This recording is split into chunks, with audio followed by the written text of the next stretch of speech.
Hey guys, Negative9 here. How is it going, everybody? Today I want to talk about something that I actually get asked quite a lot in the comment section of my Guild Wars 2 videos, and that is, what do I do at level 80? And to be honest, it's kind of amazing how many people stop playing Guild Wars 2 because they can't get into it.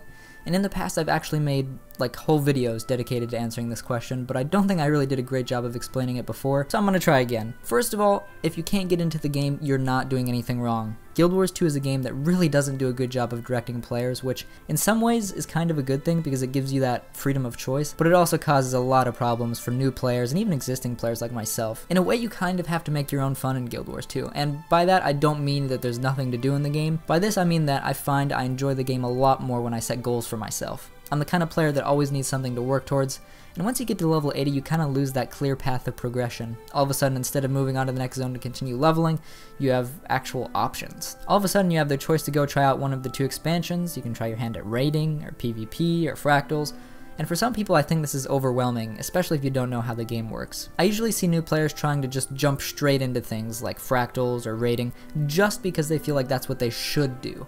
But I would recommend just chilling out and taking a while to figure out what you actually want to do. I was always a big supporter of bringing stuff like raiding into the game, but I've honestly only raided once or twice. But that's also where the freedom of choice comes in. The game doesn't make things like raiding mandatory unless you want very specific high-end items like legendary armor, which really have the exact same stats as ascended armor and don't look that great, to be honest. But the point is, you're really free to do whatever you want and whatever you find most fun. That's why I think it'd be really helpful for new players to just kind of open up like a Google Doc and write down some things you might want to accomplish. For new players it might look something like find a build for your profession, save up some gold to buy some exotic gear or try to craft the ascended stuff, give PvP or raiding a try if that's what you're interested in. You can go for map completion, and if you're brave, try to create a legendary weapon. And of course, my personal favorite, find some dope looking skins to make your character stand out in the crowd. Or if you're willing to spend a little bit of money, buy and play through the expansions to unlock stuff like the elite specializations, gliding, the new mounts, and a whole lot more. The beauty of it is that's just one possibility. For someone else it may look completely different. For example, I recently created a new elementalist, and when I got it to 80 I was like, okay, I want to make this character look like the specialist snowflake you've ever seen.